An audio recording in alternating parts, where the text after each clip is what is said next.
Hello नमस्कार साथियों, मैं सचिन कुमार स्वागत करता हूं आप सभी का हमारे इस चैनल पर। चलिए आज इस नए सेशन में आप सभी का बहुत बहुत स्वागत है। आज हम शुरू करने वाले हैं जियोग्राफी, हमारी कक्षा 10वीं का सामाजिक विज्ञान का हम जियोग्राफी वाले चैप्टर का जियोग्राफी की बुक का पहला चैप्टर हम शुरू करेंगे, जिसका नाम है संसाधन एवं विकास। इसके पहले हम साइंस पढ़ते आ रहे हैं, उसमें हमने लगभग 7 चैप्टर तक कवर कर लिया है। 6वां चैप्टर कवर होने वाला है, 7वां चैप्टर शुरू होने वाला है साइंस का।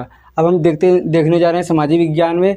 अब इसमें हम भूगोल पढ़ेंगे, भूगोल के बारे में समझेंगे, उसके बाद हम देखेंगे संसाधन एवं विकास। देखिए, भूगोल का अर्थ क्या है, यानी हमारी पृथ्वी के बारे में जानकारी लेना है। इसमें इस पूरे चैप्टर में एक तरह से, या फिर हमारे सिलेबस की बात करें, इसमें हमें इतना नहीं पढ़ना है कि हमारी पृथ्वी की उत्पत्ति कैसे हुई, हमारे ग्रह कैसे बने, इन सब के बारे में नहीं पढ़ना है। हमें यहाँ पर पढ़ना है ऐसी चीज़ों के बारे में जिनकी हमें आवश्यकता होती है। जैसे संसाधन हो गए, जो संसाधन होते हैं हमारी आवश्यकता को पूरी करते हैं। इसमें जल संसाधन हो गया, ठीक, ऊर्जा खनिज हो गए, इन सब के बारे में हमें पढ़ना है कि खनिज क्या होते हैं, संसाधन क्या होते हैं। ये सब हमें मूलभूत अवधारणाएं, एक तरह से जैसे हमारी बात करें मूलभूत अवसंरचनाएं, सड़कें हो गई, इन सब के बारे में पढ़ना है, बांध, ये सब हमारे सिलेबस में है। तो इस भूगोल के यानी किताब में कक्षा 10वीं में हमें पूरी तरह से ऐसी चीज़ों के बारे में पढ़ना है भूगोल में जो हमारी आवश्यकताओं को पूर्ति कर रहे हैं इस समय। उनका विद्यमान कितने हैं या फिर कितने समय तक चलेंगे, उनको किस प्रकार से उपयोग किया जाए ताकि आने वाली पीढ़ी के लिए भी उपस्थित रहें, ताकि आने वाली पीढ़ी को किसी प्रकार की कठिनाइयाँ न उठाना पड़े। तो चलिए आज हम बात करते हैं संसाधन के बारे में। शुरू करते हैं। पहले तो संसाधन देखते हैं क्या होता है। रिसोर्सेस,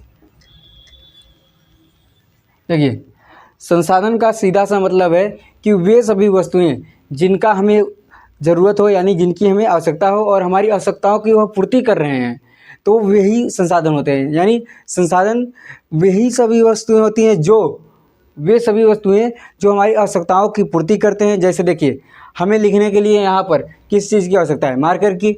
यदि हमारे पास मार्कर के अलावा कोई और तकनीक होती तो हमें इसकी आवश्यकता न होती, लेकिन अभी हमें मार्कर की आवश्यकता है, तो यहाँ पर हमारी आवश्यकता को हम पूरी कर रहा है मार्कर। जैसे मुझे आप तक पहुँचने के लिए क्या माध्यम है? कैमरा। तो मेरे पास कैमरा ना होता तो मैं आप तक नहीं पहुँच पाता, तो कैमरा क्या कर रहा है? हमारी आवश्यकता को पूर्ति कर रहा है। या मोबाइल की बात करें कि आप सब मोबाइल के द्वारा हमें देख पा रहे हैं, तो आपकी आवश्यकताओं को पूर्ति कर रहा है। तो ये सभी क्या कहलाते हैं? संसाधन। यानी जो आपकी आवश्यकता को पूर्ति करते हैं वही संसाधन होते हैं एक तरह से। वे सभी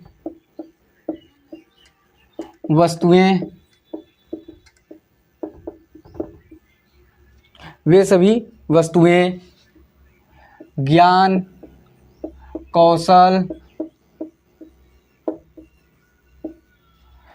तकनीक, तकनीक मतलब टेक्नोलॉजी, जो हमारी आवश्यकताओं को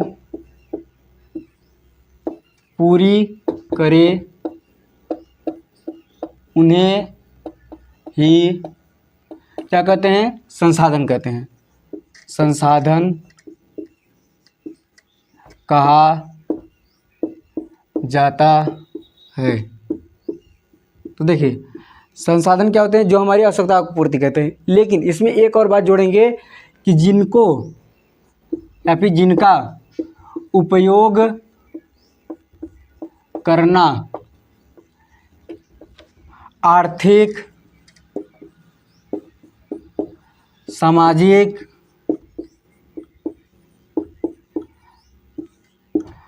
तकनीक, जिनका उपयोग करना आर्थिक, सामाजिक, तकनीकी रूप से संभव हो।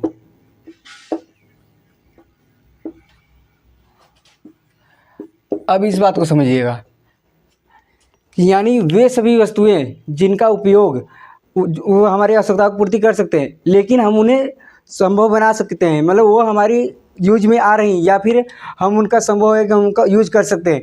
जो हम यूज नहीं कर सकते वो हमारी संसाधन नहीं होंगी। लेकिन जो जिसका हम यूज कर सकते हैं, किस रूप में?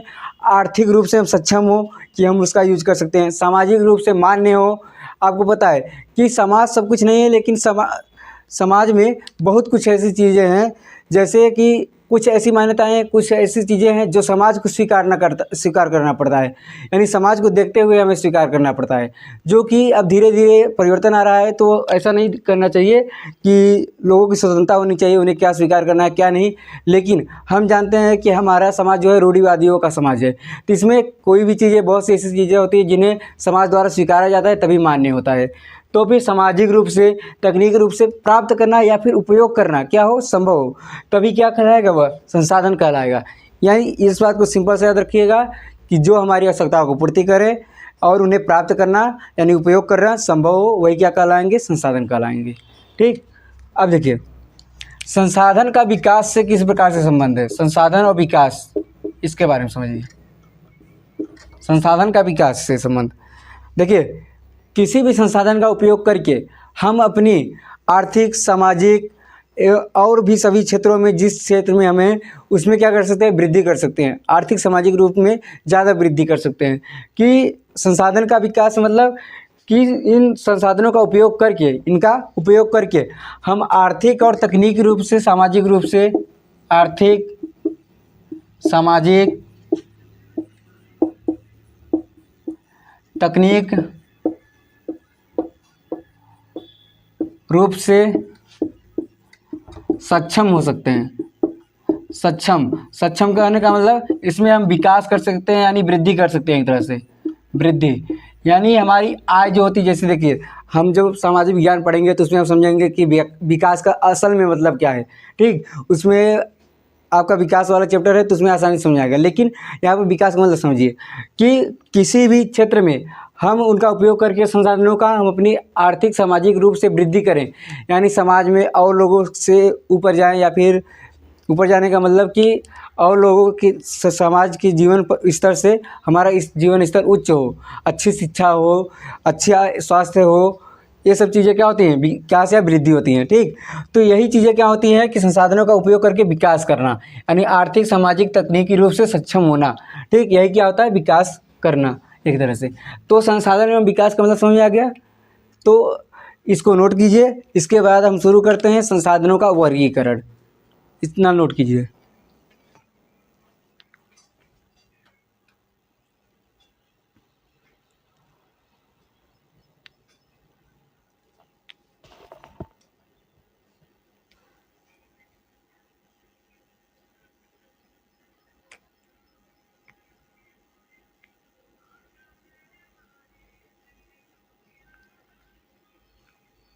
हो गया, चलिए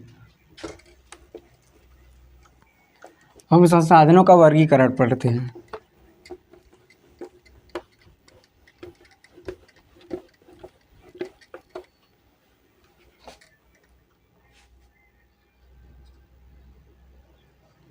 देखिएगा,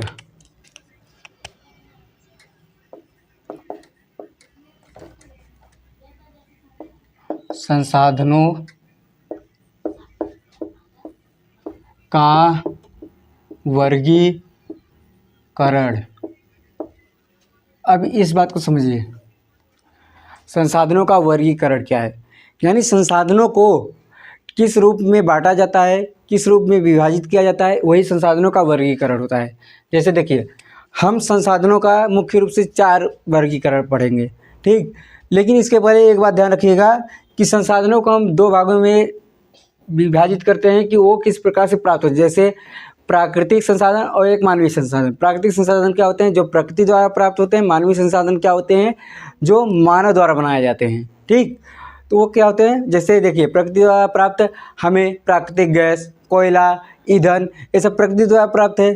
लेकिन जैसे मोबाइल हो गया, टेलीविज़न हो गया, लैपटॉप हो गया, ये सब क्या हैं, हमारे मानव द्वारा बनाए गए हैं। मानव के, तब ये मानव निर्मित संसाधन होते हैं। ठीक, तो प्राकृतिक और मानव निर्मित समझ गए। लेकिन अब हमें असल में संसाधनों का वर्गीकरण पढ़ना है, जिस प्रकार से किया जाता है। देखिए संसाधनों का वर्गीकरण 4 प्रकार से किया जाता है। कितने, 4।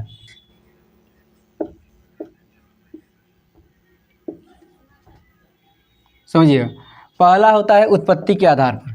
उत्पत्ति के आधार पर दूसरा होता है, देखिए, पहला उत्पत्ति के आधार पर, दूसरा समाप्ति या समाप्यता, समाप्यता, इसी को समाप्ति भी कहते हैं। क्या कहते हैं? समाप्ति के आधार पर।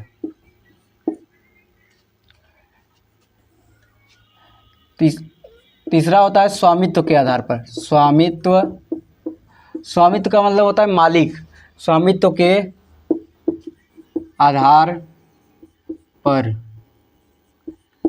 चौथा देखिए, चौथा होता है आपका विकास के स्तर के आधार पर, यानी किस प्रकार से उनका विकास है वर्तमान में, कि उपलब्ध कितने हैं या फिर कितने हमें अभी उपलब्ध किए हो सकते हैं आने वाले समय में।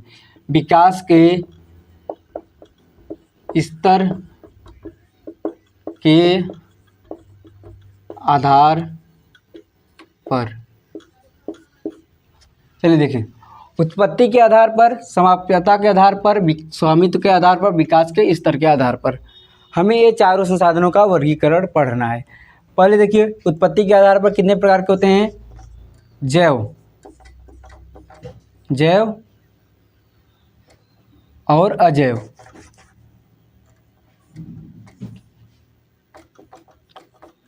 जैव संसाधन,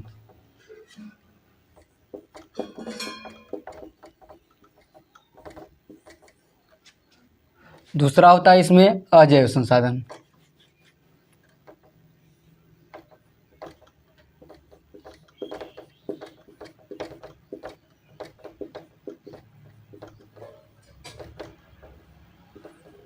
देखिए, जैव संसाधन का अर्थ है जिनमें जीवन व्याप्त हो, यानी ऐसे संसाधन जिनमें जीवन व्याप्त हो वो जैव संसाधन कहलाते हैं। वे संसाधन जिनमें जीवन व्याप्त हो, जीवन व्याप्त हो। जीवन व्याप्त हो का मतलब क्या है? यानी वह जीवित होते हैं, सजीव हैं, ठीक। तो जैसे में एग्जांपल, मनुष्य, मनुष्य खुद एक दूसरे के लिए संसाधन के रूप में है। जैसे आप किसी के काम में आ जाते हैं, उसको आपकी ज़रूरत होती है, तो क्या है, आप क्या है, उसके लिए एक संसाधन के रूप में है, ठीक। तो मनुष्य खुद एक संसाधन के रूप में होता है। मानव, उसके बाद वनस्पति, या फिर बात करें मत्स्य या मछली, वन कामा जीव जंतु, जीव जंतु, ये सब क्या हैं? ये सब आपके जैव संसाधन हैं। अजैव संसाधन क्या होते हैं? वे संसाधन जिनमें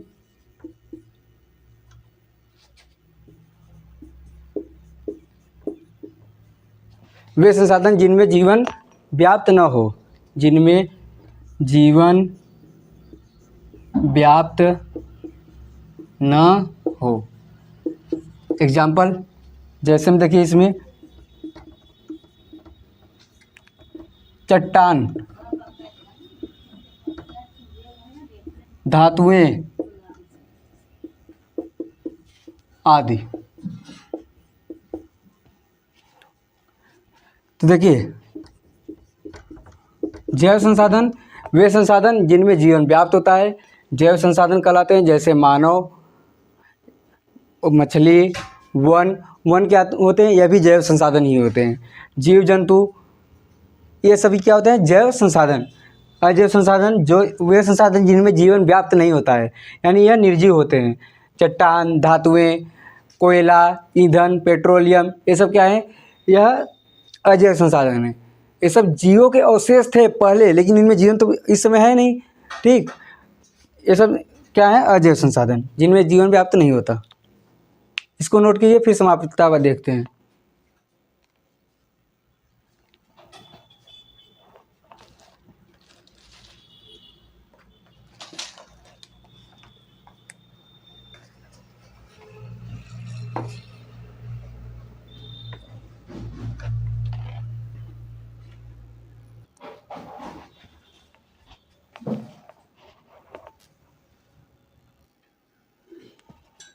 देखिए समाप्ति के आधार पर, जय अजय समझ में आ गया।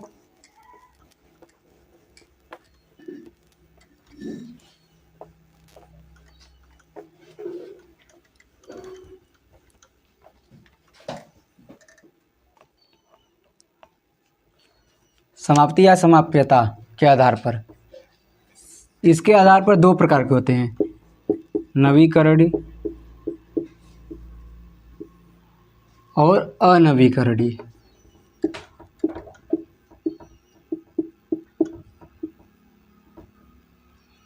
नवीकरणीय संसाधन क्या होते हैं, अनवीकरणीय संसाधन क्या होते हैं। देखिए नवीकरणीय संसाधन वे संसाधन जो एक बार उपयोग के बाद पुनः प्राप्त किए जा सकते हैं। वे संसाधन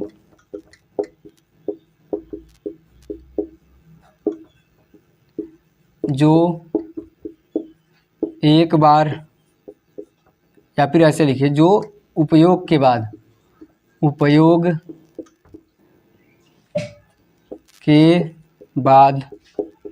पुनः प्राप्त किए जा सकते हैं, प्राप्त किए जा सकते हैं। जैसे में जल, वन, ये सब क्या है, नवीकरणीय संसाधन है। इन्हें एक बार उपयोग करेंगे तो वापस से प्राप्त हो जाते हैं। और एग्जाम्पल जो और अच्छा एग्जाम्पल हो तो इसमें देखिए, जल वन के बाद सौर ऊर्जा, यह दोनों आपके बहुत बढ़िया एग्जाम्पल है इसके, सौर ऊर्जा और पवन ऊर्जा, ये क्या है, नवीकरणीय संसाधन।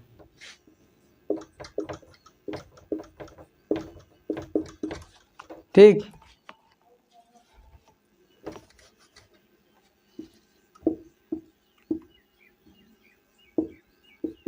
पवन ऊर्जा। अब देखिए अनवीकरणीय संसाधन क्या है, वे संसाधन जिनका एक बार उपयोग कर लेंगे यह उसके बाद यह पुनः प्राप्त नहीं किए जा सकते। नवीकरणीय क्या थे, यानी नए किए जा सकते थे, न से नवीकरणीय मतलब नए किए जा सकते थे। इसका मतलब इन्हें एक बार उपयोग कर लेंगे, उपयोग करने के बाद आप फिर से इन्हें प्राप्त कर सकते हैं, फिर से उपयोग कर सकते हैं, फिर से प्राप्त करके उपयोग कर सकते हैं। ये सब क्या है, जैसे जल वन, जल आपका नवीकरणीय है क्योंकि ये था खत्म होता है लेकिन उसके बाद बारिश द्वारा पुनः प्राप्त हो जाता है, चक्रीय प्रक्रिया चलती है। वन आप काटते हैं, पेड़ पौधे काटते हैं तो आप लगा भी सकते हैं, ठीक, लेकिन जो आजकल पेड़ पौधे ज़्यादा कटाई हो रहे हैं, ये काटना नहीं चाहिए इतना, ठीक। सौर ऊर्जा, पवन ऊर्जा, सौर ऊर्जा पवन ऊर्जा क्या है, यह आपके नवीकरणीय संसाधन है, यानी आप इन्हें उपयोग के बाद पुनः प्राप्त कर सकते हैं। अनवीकरणीय संसाधन देखिए, वे संसाधन जिनका या फिर जिनको उपयोग के बाद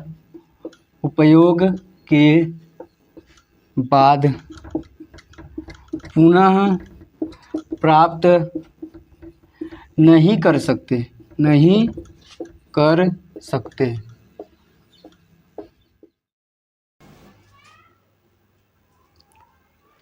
देखिएगा, वे संसाधन जिनको उपयोग के बाद पुनः प्राप्त नहीं कर सकते हैं क्या कहलाते हैं, अनवीकरणीय संसाधन। एग्जाम्पल में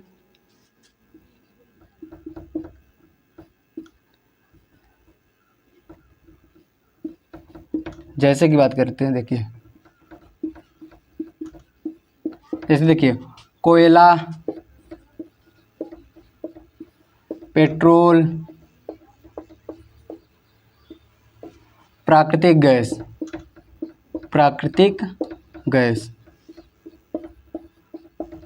पेट्रोल ना लिख, पेट्रोलियम लिख लीजिए, ठीक, प्राकृतिक गैस। यानी नवीकरणीय संसाधन वे संसाधन जो उपयोग के बाद पुनः प्राप्त किए जा सकते हैं, जैसे जल, वन, सौर ऊर्जा, पवन ऊर्जा, ठीक, ये सब क्या है, नवीकरणीय संसाधन। इन्हें आप उपयोग करेंगे उसके बाद पुनः प्राप्त कर सकते हैं। अनवीकरणीय संसाधन वे संसाधन जिन्हें आप उपयोग करने के बाद पुनः प्राप्त नहीं कर सकते। प्राप्त ये कब होंगे, इनके निर्माण में कई साल लग सकते हैं। आप यहाँ नीचे लिख सकते हैं अनवीकरणीय संसाधन में कि इनके निर्माण में कई वर्ष लग जाते हैं। यहाँ नीचे एक लाइन लिख लीजिएगा, ठीक, कि इसके निर्माण में कई वर्ष लग जाते हैं। तो जैसे देखिए, कोयला हो गया, पेट्रोलियम हो गया, प्राकृतिक गैस, ये ऐसे संसाधन हैं जो एक बार ख़त्म हो जाएंगे तो आपको पुनः प्राप्त नहीं होंगे, या कई सालों बाद प्राप्त होंगे। जैसे आपको पता होगा कि पृथ्वी पर डायनासोर की जब समाप्ति हुई, उसके बाद कई सारी आपदाएं आई, जिसके कारण यहाँ की वनस्पतियाँ जो दब गई थी, आज वही हमें पेट्रोल कोयला के रूप में प्राप्त होती हैं, ठीक। तो नवीकरणीय अनवीकरणीय समझ आ गया, इन दोनों को नोट कीजिए। उसके बाद हम आते हैं स्वामित्व के आधार पर।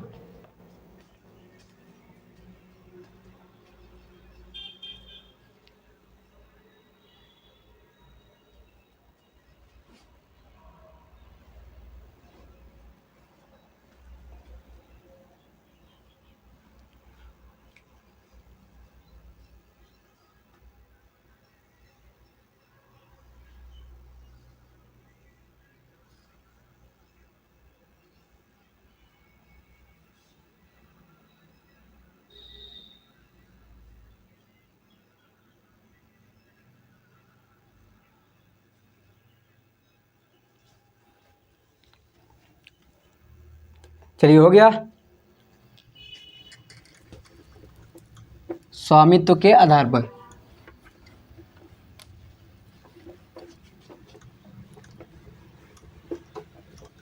देखिए, स्वामित्व का मतलब समझिए, स्वामित्व का मतलब होता है मालिक, यानी किसी चीज़ का कौन मालिक है।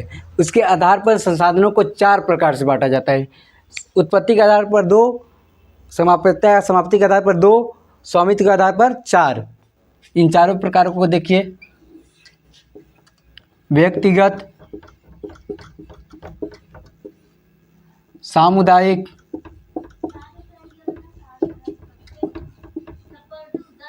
राष्ट्रीय, अंतरराष्ट्रीय। अब देखिए, व्यक्तिगत का मतलब वह संसाधन या फिर वे संसाधन जिस पर किसी व्यक्ति का अधिकार हो, व्यक्ति का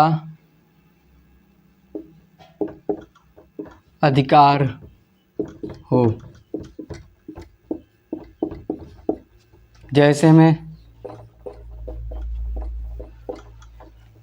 व्यक्तिगत संसाधन वे संसाधन जिन पर किसी व्यक्ति का अधिकार हो। जैसे एग्जाम्पल देखिए, हम बात करते हैं कि कोई घर हो गया या फिर ज़मीन, ठीक, घर, ज़मीन यानी खेत, और कार, ये सब क्या है, ये ऐसे संसाधन हैं जिन पर किसी एक व्यक्ति का अधिकार होता है, यानी उसका मालिक कोई एक व्यक्ति होता है। जैसे घर आपके पिताजी के नाम पर होगा या मम्मी जी के नाम पर होगा, ठीक। तो ये सब क्या है, व्यक्तिगत संसाधन, ठीक।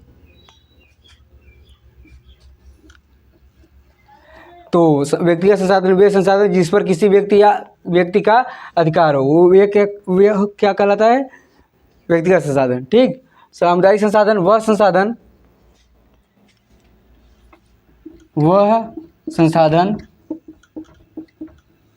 जिस पर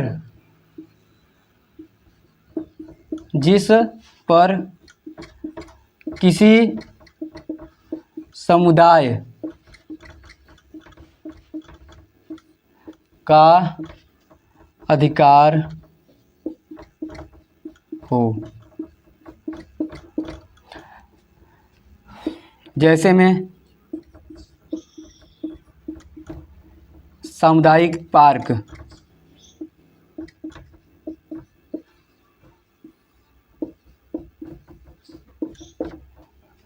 शमशान घाट, शमशान घाट में सभी का, यहाँ पर सभी का अधिकार होता है, ठीक।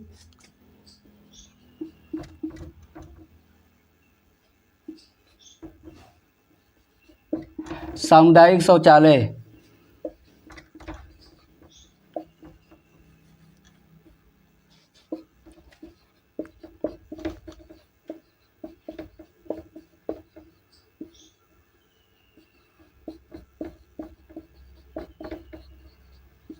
ठीक, ये सब क्या हैं, ये आपके सामुदायिक हैं, सामुदायिक संसाधन। ठीक,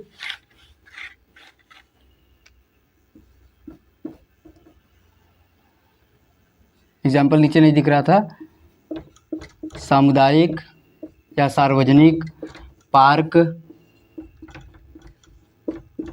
सामुदायिक शौचालय या सार्वजनिक शौचालय, शौचालय शौचालय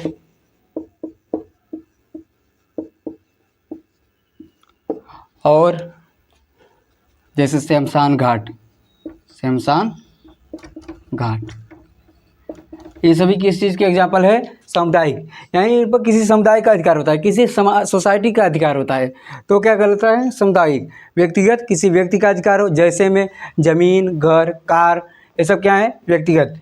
किसी समुदाय का अधिकार हो, सामुदायिक, जैसे आपका सामुदायिक पार्क, सामुदायिक शौचालय, शमशान घाट। ठीक, शौचालय सबके निजी भी होते हैं, लेकिन सामुदायिक शौचालय की बात हो रही है। ठीक, किसी का बगीचा निजी होता है, लेकिन यहाँ पर सामुदायिक बगीचे की बात हो रही है, यहाँ पे सार्वजनिक। ठीक, तो इसको नोट कीजिए, व्यक्तिगत, सामुदायिक।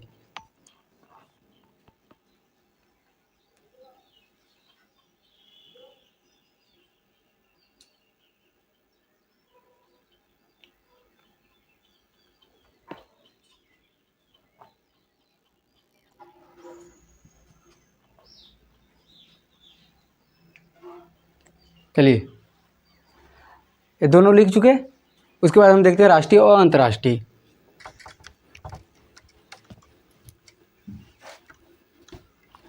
अब देखिए राष्ट्रीय और अंतर्राष्ट्रीय।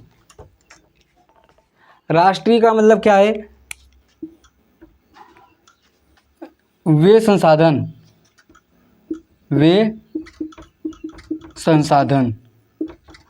जिस पर किसी देश का अधिकार हो, देश का अधिकार हो, राष्ट्रीय संसाधन कहलाता है। जैसे में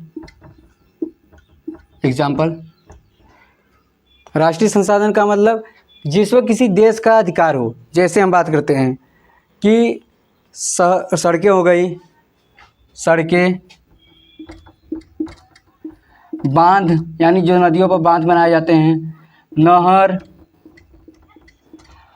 ये सब क्या है, किस राष्ट्रीय हैं। कैसे हैं, राष्ट्रीय, यानी इन पर किसी देश का अधिकार है।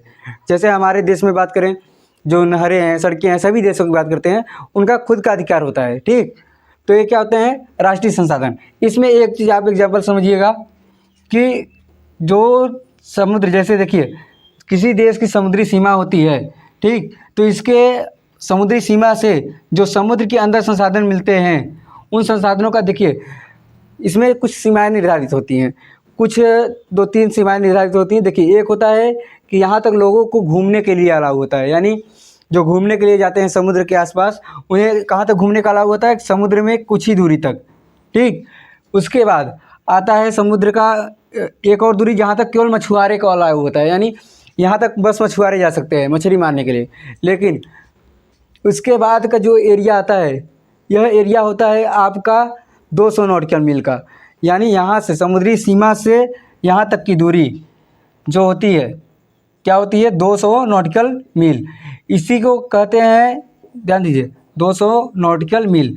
ये ऐसा क्षेत्र होता है जहाँ पर मिले हुए सभी संसाधन उस देश के होंगे जिस देश के पास की समुद्री सीमा होगी। यानी यहाँ भारत का सीमा है, तो यहाँ से 200 नॉटिकल मील समुद्र की बात कर रहे हैं। ये भारत की स्थलीय सीमा है, तो भारत की स्थलीय सीमा से 200 नॉटिकल मील समुद्र के अंदर, इस एरिया के अंदर जितने भी संसाधन मिलेंगे, या किसके होंगे, उस देश के होंगे। ठीक, यानी यह किसके होंगे, भारत का होगा। ऐसे ही हर देशों का निर्धारित है। ठीक, तो आप लोग जब जानते हैं श्रीलंका यहाँ भारत के नीचे है, तो कभी कभार 200 नॉटिकल मील का जो एरिया है इधर से होकर चला जाता है, तो श्रीलंका और भारत में विवाद रहता है कि कुछ संसाधन ऐसे मिलते हैं जो श्रीलंका कहता है हमारा है, परंतु भारत कहता है हमारा है। कभी कभार मछुआरे जो होते हैं मछली पकड़ते हुए श्रीलंका की सीमा में चले जाते हैं, जिसके कारण उन्हें गिरफ्तार कर लिया जाता है या उन पर गोलियां चला दी जाती हैं। तो ये सब चीज़ें क्या हैं कि विवाद के कारण बनते हैं जब दो देशों की सीमाएं एक पास में हो। यानी 200 नॉटिकल मील तो भारत का भी यहाँ तक पहुँच जा रहा है, इसका भी इधर आएगा, तो इनमें विवाद हमेशा होता रहता है। जैसे भारत पाकिस्तान की बात करते हैं, भारत बांग्लादेश की बात करते हैं, भारत श्रीलंका की बात करते हैं, ठीक। तो इस तरह से विवाद होते रहते हैं। तो आपको समझ आया कि किसी देश की समुद्री सीमा यानी स्थल की जो समुद्री सीमा है, यहाँ से स्थल वाला सीमा, यहाँ से 200 नॉटिकल मील समुद्री सीमा तक जो मिलेगा संसाधन, यानी स्थलीय सीमा से तटीय सीमा से बात करते हैं, 200 नॉटिकल मील के अंदर समुद्र में मिले संसाधन उस देश के होंगे। यानी 200 नॉटिकल मील या फिर तटीय सीमा से 200 नॉटिकल मील की दूरी पर मिले की दूरी तक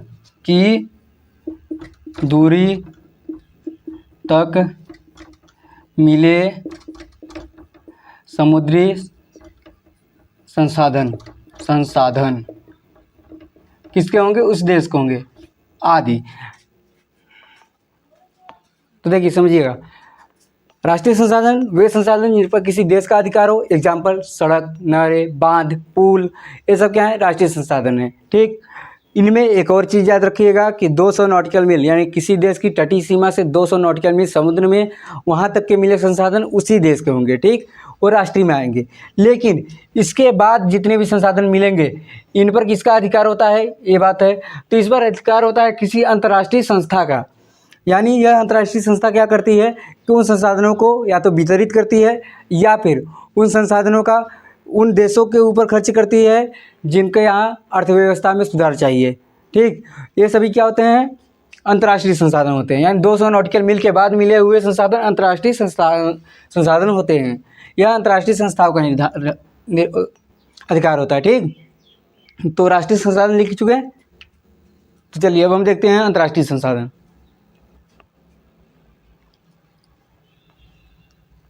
हो गया?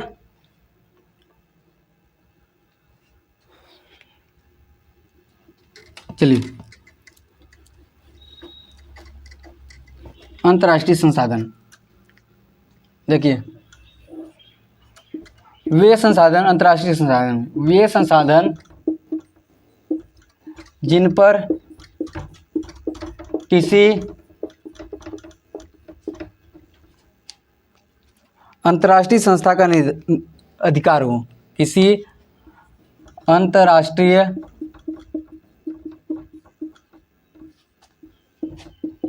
संस्था का अधिकार हो। जैसे में एग्जाम्पल देखिए, किसी समुद्री सीमा के यानी तटीय सीमा से 200 नॉटिकल मील के बाद यहाँ अंदर तक 200 नॉटिकल मील के अंदर तक मिलेंगे किसके होंगे? उस देश के, यानी राष्ट्रीय होंगे। इसके बाद यानी तटीय सीमा से